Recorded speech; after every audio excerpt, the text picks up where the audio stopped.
Students, आज हम बात करेंगे word problems on arithmetic progression और इसमें साथ भी हम बल्कि सीरीज के ऊपर भी बात करेंगे आपसे। जैसे ये हमारा एक क्वेश्चन है जी, इसमें इस तरह से लिखा हुआ है कि an object falling from rest, ठीक है,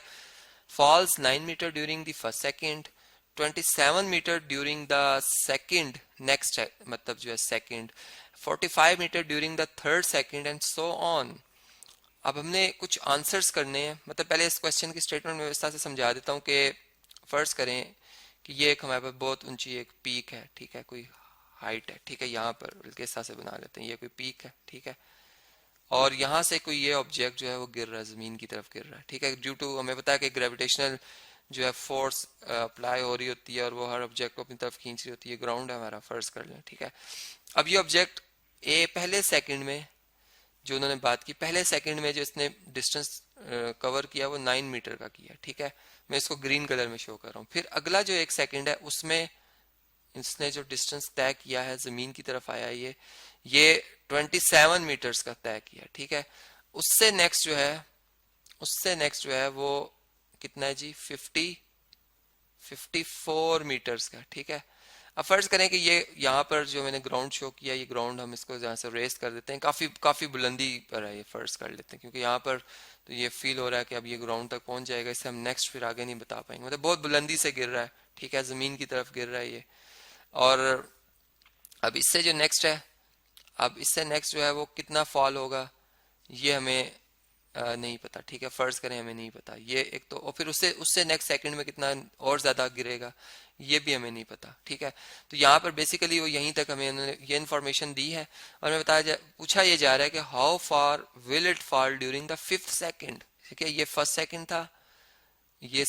मतलब सेकंड है, ठीक है, मतलब सेकंड, ये थर्ड सेकंड है, ठीक है, थर्ड सेकंड है, और ये फोर्थ में और फिफ्थ में कितना ये डाउन होगा, ठीक है। तो अब देखें यहाँ पर एक तो ये बात हमने बतानी है, मतलब अगर एक प्रोग्रेशन बन रही है तो इसकी हमने 5th टर्म बतानी है, और दूसरी बात ये कि how far will it fall up to the 5th second, मतलब शुरू से लेकर यहाँ से ये रेस्ट पोजीशन में था और 5 सेकंड के तक इसने कितना फासला तय कर लिया, मतलब जिसमें 9 भी प्लस 27 भी ऐड होगा, मतलब 54 भी, ये भी, और इसे नेक्स्ट टर्म भी ऐड होगी, जिसे हम सीरीज कहेंगे। मतलब इसमें एक पहला पार्ट सीक्वेंस से रिलेटेड है, ठीक है, या प्रोग्रेशन से रिलेटेड है, यहाँ पे मैं लिख देता हूँ, और दूसरा जो है हमारे पास वो सीरीज से रिलेटेड है। अब ये दोनों ही अरिथमेटिक से बिलोंग कर रहे हैं, इस वजह से कि आप ये देख सकते हैं कि इसमें जो हमारे पास फर्स्ट टर्म आ रही है वो है 9, ठीक है, नेक्स्ट टर्म आ रही है 27, ठीक है, उससे नेक्स्ट टर्म आ रही है वो 54 है, ठीक है, उससे नेक्स्ट जो आएगी वो हमें नहीं पता, हम डॉट डॉट लगा देते हैं इसमें, और इसकी जो जनरल टर्म है वो हम ए एन कह देते हैं। अब देखें इसमें हमने देखा कि इसकी जो फर्स्ट टर्म है वो तो है 9, बल्कि इसको 9 मीटर कर लेते हैं, ठीक है, इसके यूनिट्स भी इन्होंने बताए हुए हैं। अब अगर आप ये देखें कि इसमें 9 में अगर हम 18 ऐड करें तो ये बनता है 27, और 27 में अगर हम 18 ऐड करें तो ये बनता है 54। इस तरह 54 में इसी तरह अगर हम 18 मीटर, चूंकि ये मीटर्स में है जिसके यूनिट भी साथ लिख देते हैं, तो अगर हम ये इसमें 54 में 18 ऐड करेंगे तो उससे नेक्स्ट टर्म आ जाएगी, ठीक है। तो अब बेसिकली हमने 5th टर्म बतानी है, मतलब A5 हमने बताना है, ठीक है, और हमें पता चल जाएगा कि 5वें सेकंड में, मतलब जो ड्यूरेशन तो एक सेकंड का, लेकिन 4 सेकंड गुजरने तक तो यहाँ पे पहुंच जाओगे, लेकिन अगले जो 1 सेकंड होगा उसमें कितना ज्यादा फॉल होगा, कितना ज्यादा ये गिरेगा नीचे जमीन की तरफ, कितने मीटर ज्यादा तय करेगा वो हमने बताना है, ठीक है। कॉमन डिफरेंस हमें पता चल चुका है 18 मीटर्स का है, ठीक है। फार्मूला आप जानते हैं जी, जो हमारे पास अरिथमेटिक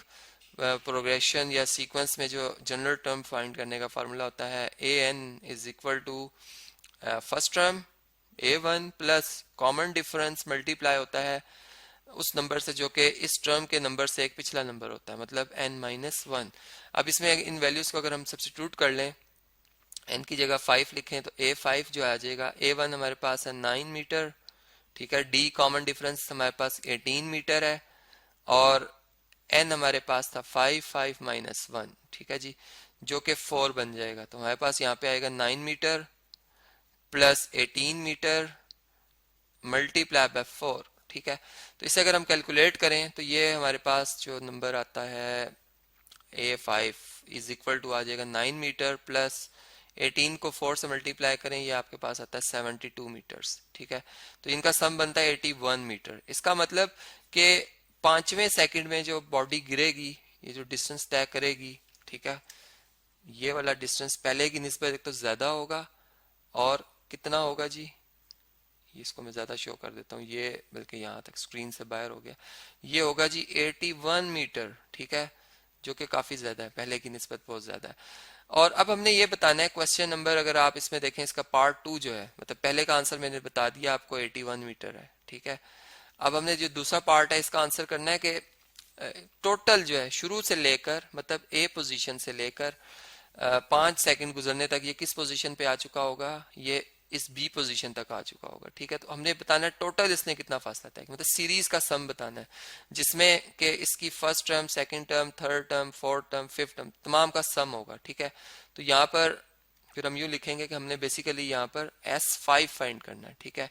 जो कि A1 plus A2 plus A3 plus इसको A3 लिखना था और ये A2 है, प्लस A4 प्लस A5 के इक्वल होगा, ठीक है। और यहाँ पर अगर हम इसका फार्मूला यूज कर लें, बजाय कि इन वैल्यूज को हम लिखते हैं, यहाँ पर हमने एक फार्मूला पढ़ा था कि फार्मूला होता है जिस नंबर के हम जितनी टर्म्स का सम कर रहे होते हैं वो नंबर आता है, इसको हाफ किया जाता है, 2 से डिवाइड होता है। यहाँ पर जो फर्स्ट टर्म है उसका डबल लिखा जाता है हमेशा, प्लस कॉमन डिफरेंस आता है, और यहाँ जो कॉमन डिफरेंस के नंबर मल्टीप्लाई होता है वो उसका नंबर जो है इन तादाद से, यानी अगर मैं 5 टर्म का सम फाइंड करूँ तो वो 4 आएगा, ठीक है। तो इस तरह से फार्मूला हमने पढ़ा था। अब इसमें बल्कि यहाँ पर मैंने 5 ही लिख दिया, फार्मूला पहले हम बना रहे थे, यहाँ पर हमें n लिखना चाहिए था, ठीक है। पहले हम फार्मूला लिख रहे हैं और फिर उसमें इनकी वैल्यूज को हम लिख देंगे n/2। अब देखें n इसमें हम 5 रख रहे हैं, यहाँ पे आएगा 5/2, ठीक है। हमने भी देखा था कि हमारे पास जो A1 है, फर्स्ट टर्म थी हमारी, वो थी 9 मीटर, ठीक है। कॉमन डिफरेंस आपने देखा था वो था 18 मीटर्स का, और n इसमें है 5 माइनस 1 जो कि बन जाएगा 4, ठीक है। तो नेक्स्ट स्टेप में हम इसे लिख सकते हैं, ये बन जाएगा 18 मीटर, जबकि ये 18 मीटर मल्टीप्लाई बाय 4 आ जाएगा, ठीक है। और अगर हम इनका प्रोडक्ट भी ले लें, 18 मीटर को 4 से मल्टीप्लाई भी कर लें, तो ये हमारे पास बन जाता है 72 मीटर्स, ठीक है जी।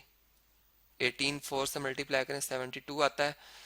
यहाँ पर इसको चेक भी कर लेते हैं कि 18 को अगर आप 4 से मल्टीप्लाई करें तो 72 आता है, इसमें प्लस करेंगे 18, ये हमारे पास आता है 90, ठीक है। ये सम हमारे पास आ गया 90, और अब हम 5/2 को मल्टीप्लाई करेंगे 90 मीटर से। देखें अब यहाँ पे अगर 2 से डिवाइड कर दिया जाए तो 45, 2 से मल्टीप्लाई करें तो 90 बनता है, इसका मतलब 45 आ जाएगा आंसर, डिवाइड किया 2 से तो 45 आ गया, और इसको मल्टीप्लाई कर देंगे अब हम 5 से, तो ये बनता है 225 मीटर, 225 मीटर्स। इसका मतलब कि 5 सेकंड में बॉडी ने जो हाइट, मतलब जो उसने डिस्टेंस कवर किया गिरते गिरते जमीन तक आते आते, वो 225 मीटर का तय किया। मतलब ये अगर आप ये पूरी स्क्रीन पे जो नजर आ रहा है आपको, ये बी पॉइंट से लेकर अगर मैं ऐसा से ऊपर तक ए पॉइंट तक आऊं, तो ये जो सारा डिस्टेंस हमारा आया ये कितना आया 225 मीटर्स आया, ठीक है, जो कि सम ऑफ सीरीज से बना है अरिथमेटिक प्रोग्रेशन की, ठीक है। तो इस तरह से आपने देखा कि हमने जो अरिथमेटिक प्रोग्रेशन से रिलेटेड सीरीज और सीक्वेंस का जो क्वेश्चन था जो कि डेली लाइफ से रिलेटेड है, उसको हमने यहाँ पर सॉल्व किया।